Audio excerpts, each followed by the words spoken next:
Friends, ఈరోజు మనం ఒక ఇన్స్పిరేషనల్ స్టోరీ గురించి చెప్పబోతున్నాం మన ఈ వీడియోలో.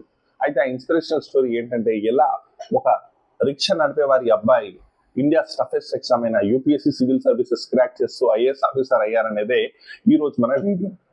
అయితే తను యూపీఎస్సీ సర్వీసెస్ ఎందుకు క్రాక్ చేయాలనుకున్నాడు, తను ఎందుకు ఐఏఎస్ ఆఫీసర్ అవ్వాలి అనుకున్నాడు, తనకు ఎలాంటి అవమానాలు ఎదురయ్యాయి, తను ఎంతలా కష్టపడ్డాడు అనేదే ఈ వీడియోలో మనం తెలుసుకున్నాం. ఈ వీడియో చాలా బాగుంటుంది, ప్రతి ఒక్కరు తప్పకుండా చూడండి. ఈ వీడియో చూడడం వల్ల మీ లైఫ్లలో కూడా ఎలాంటి కష్టాలు ఉంటే ఎలా అధిరోహించాలి, ఎలాంటి గోల్స్ లేకుంటే ఎలా కష్టపడాలి, ఎలా అచీవ్ చేయాలి, ఎలా మనం రెస్పెక్ట్ తెచ్చుకోవాలి అనేది తెలుస్తుంది. ఈ వీడియో మీరు తప్పకుండా చూడండి, ప్రతి ఒక్కరు ఎండ్ వరకు. లేట్ చేయకుండా మనం వీడియో స్టార్ట్ చేసేద్దాం.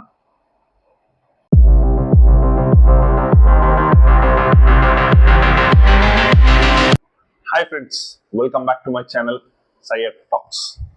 ఈరోజు గోవింద్ జైస్వాల్ సక్సెస్ స్టోరీని మన ఈ వీడియోలో మనం చూడబోతున్నాం.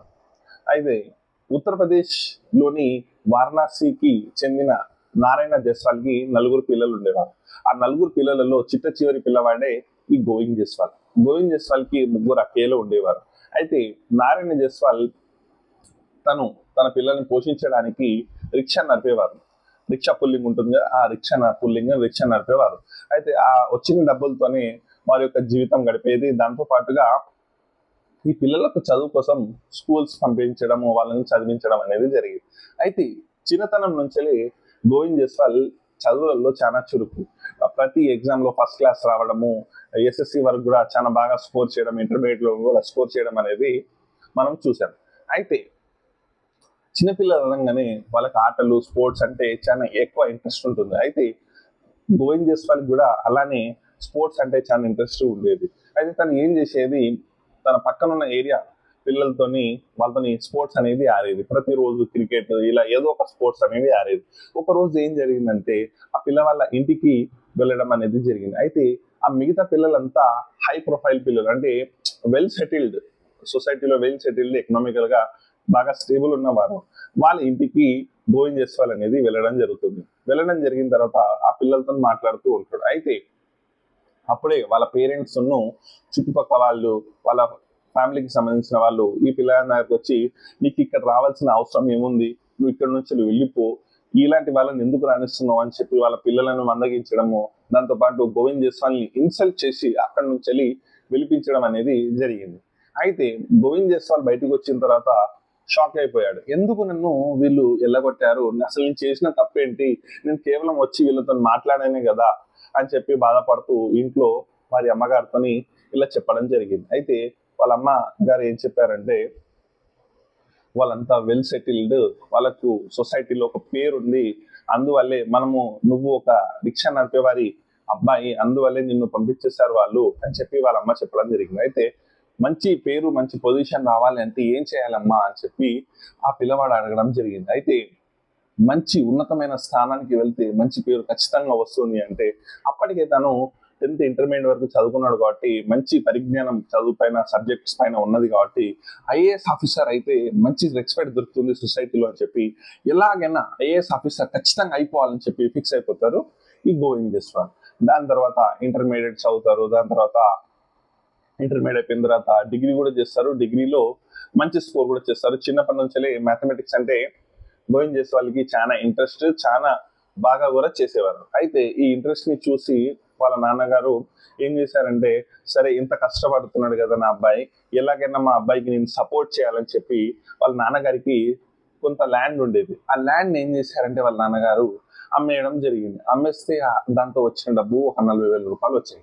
అయితే ఆ డబ్బులు తీసుకెళ్లి గోవింద్ జైస్వాల్కి ఇవ్వడం జరిగింది. గోవింద్ జైస్వాల్కి ఇచ్చి, నువ్వు ఎలాగైనా ఏం సాధిస్తావో ఆ సాధించు, నీలో ఆ పట్టుదల ఉంది, నువ్వు ఖచ్చితంగా నువ్వు సాధించగలవు అని చెప్పి ఆ డబ్బులు అనేది ఇవ్వడం జరిగింది. అయితే వారణాసికి చెందిన ఈ గోవింద్ జైస్వాల్ వారణాసిలో యూపీఎస్సీ ఎగ్జామ్స్ కి ప్రిపేర్ అవ్వాలి అంటే, అక్కడ వారణాసిలో కంప్లీట్ గా బట్టలన్నిటికీ తయారైతాయి. అయితే అక్కడ వచ్చే సౌండ్ కానీ, అక్కడ చాలా మందికి ఎడ్యుకేషన్ లో ఇంత అవగాహన కానీ లేకపోవడము, అక్కడ కోచింగ్ సెంటర్స్ లేకపోవడము, అక్కడ సౌండ్ ప్రతిరోజు 24/7 ఇండస్ట్రియల్ వర్క్స్ జరగడం, ఆ సౌండ్స్ అవి భరించలేక గోవింద్ జైస్వాల్ ఏం చేస్తారంటే అక్కడ నుంచి ఢిల్లీకి వెళ్ళిపోవడం జరుగుతుంది. 40,000 డబ్బులు తీసుకొని.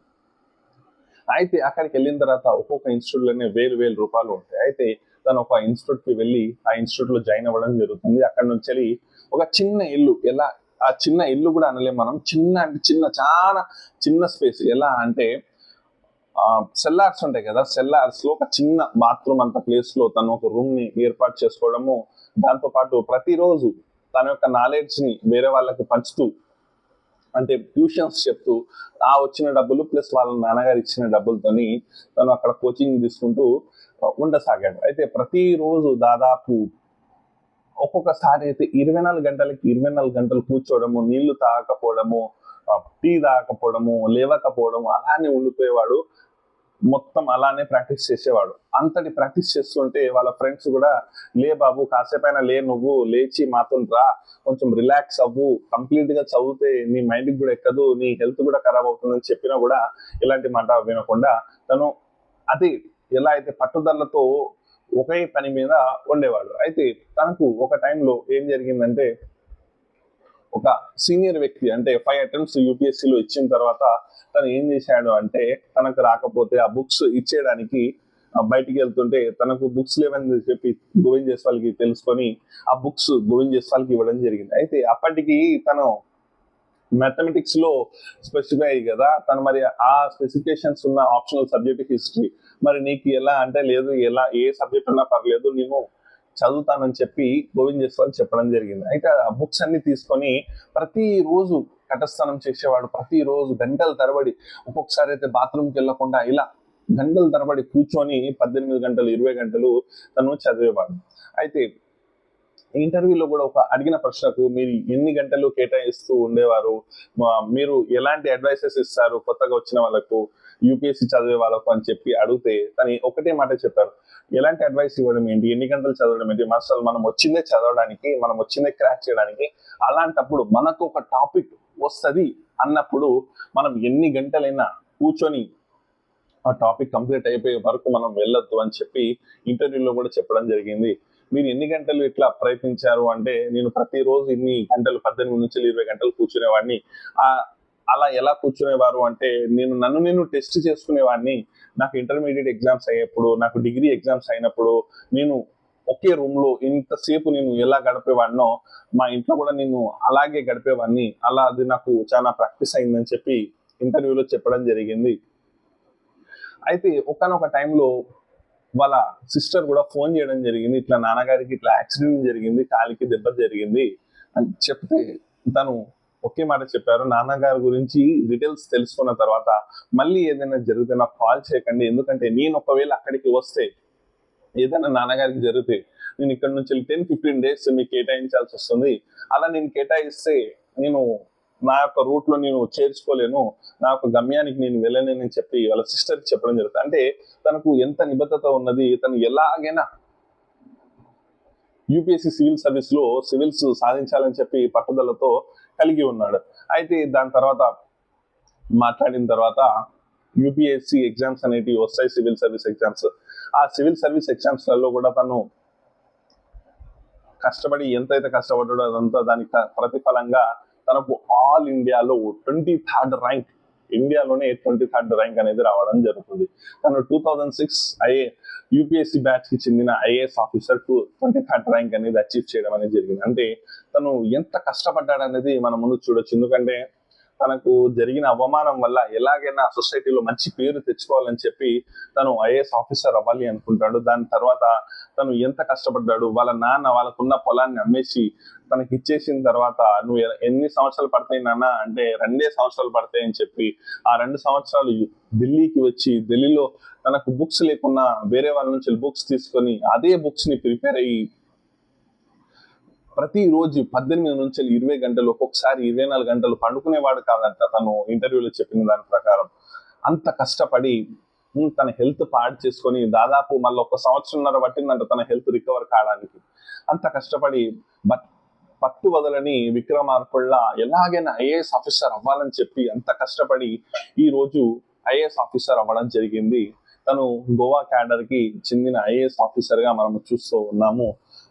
ఫ్రెండ్స్ చూశారు కదా, కష్టపడితే ఎలాంటిదైనా సాధించగలం అనేది, ఎంత కష్టాన్నైనా సాధించగలం అనేది. ఇక్కడ కేవలం హై ప్రొఫైల్ ఉంటేనే మనం సాధిస్తామని చెప్పి, అంటే మన దగ్గర డబ్బు ఉంటేనే, మన దగ్గర ఆ అవైలబిలిటీస్ ఉంటేనే మనం సాధిస్తాం అనుకోవడం చాలా తప్పు. ఎందుకంటే గోవింద్ జైస్వాల్ ఇల్లు కేవలం ఒకే రూమ్, ఆ ఒక్క రూమ్ లోనే కిచెన్ ఉండేది, ఆ ఒక్క రూమ్ లోనే వాష్రూమ్ ఉండేది, దానికి మధ్యలో పరద కట్టుకొని వాళ్ళు స్నానాలు అవి చేసేది, ఆ ఒక్క రూమ్ లోనే చదువుకునేది, ఆ ఒక్క రూమ్ లోనే ఉండేది. అంటే పట్టుదల ఉంటే మనం ప్రతిది ఏదైనా సాధించగలమని చెప్పడానికి గోవింద్ జైస్వాల్ స్టోరీ మనకు చాలా ఇన్స్పిరేషనల్ స్టోరీ. ఇలాంటి స్టోరీ నుంచి మన యూత్ అనేది నేర్చుకొని ఇలాంటి పనులు చేయాలి. ఈ రోజు సొసైటీ మూవీస్ డైలాగ్స్ చూసి నేర్చుకోవడము, బయటకు వచ్చి అదే డైలాగ్స్ చెప్పడము, లేకుంటే అలా ప్రవర్తించడం, హీరో ఎలా ప్రవర్తిస్తున్నాడు, హీరో డ్రెస్సింగ్ సెన్స్ ఎలా ఉంది అని అలా ప్రవర్తించడం అనేది మనం చూస్తున్నాం. కానీ ఇలాంటి ఇన్స్పిరేషనల్ స్టోరీస్ ఈ రోజు మన పిల్లలకి, మన యూత్ కి తెలవాలి. ఇలా ప్రయత్నిస్తే తప్పకుండా లైఫ్ లో మనం ఏదైనా సాధించగలమని చెప్పి మనకు తెలుస్తుంది. దీంతో పాటు నెక్స్ట్ వీడియోలో నేను యూపీఎస్సీ సివిల్ సర్వీస్ ఎగ్జామినేషన్ ఎలా ఉంటుంది, దానికి ఏంటి క్రైటీరియా, ఎన్ని అటెంప్ట్స్ మనం ఇవ్వగలుగుతాం, దాని సిలబస్ ఏంటి, ఆ ఎగ్జామ్ లో ఎన్ని పేపర్స్ ఉంటాయి, ఈ విషయాలన్నీ నెక్స్ట్ వీడియోలో మీకు చెప్తాను. ఈ వీడియో కనుక మీకు నచ్చినట్లయితే ప్లీజ్ లైక్, షేర్, సబ్స్క్రైబ్ చేయండి. చాలా మంది వీడియో చూస్తున్నారు కానీ సబ్స్క్రైబ్ మాత్రం చేయడం లేదు. ప్లీజ్ సబ్స్క్రైబ్ చేయండి. మీరు సబ్స్క్రైబ్ చేస్తే నాకు చాలా బూస్టప్ గా ఉంటుంది. ఫ్రెండ్స్ మీరంతా లైక్ చేయండి. ఫ్రెండ్స్ మీరు లైక్ చేస్తే నేను ఇలాంటి కంటెంట్ ఇంకా ఛానల్ తీసుకొస్తాను. నాకు చాలా బూస్టప్ గా ఉంటుంది, చాలా మందికి రీచ్ అవుతుంది. సో మీరు లైక్ చేస్తారని చెప్పి ఆశిస్తున్నా. ప్లీజ్ మర్చిపోకండి, సబ్స్క్రైబ్ మాత్రం ఖచ్చితంగా చేయండి. అంతటితో నా వీడియో అనేది కంప్లీట్ అయింది. ఈ వీడియో కనుక మీకు నచ్చినట్లయితే ప్లీజ్ లైక్ చేయండి. Thanks for watching guys. Bye bye.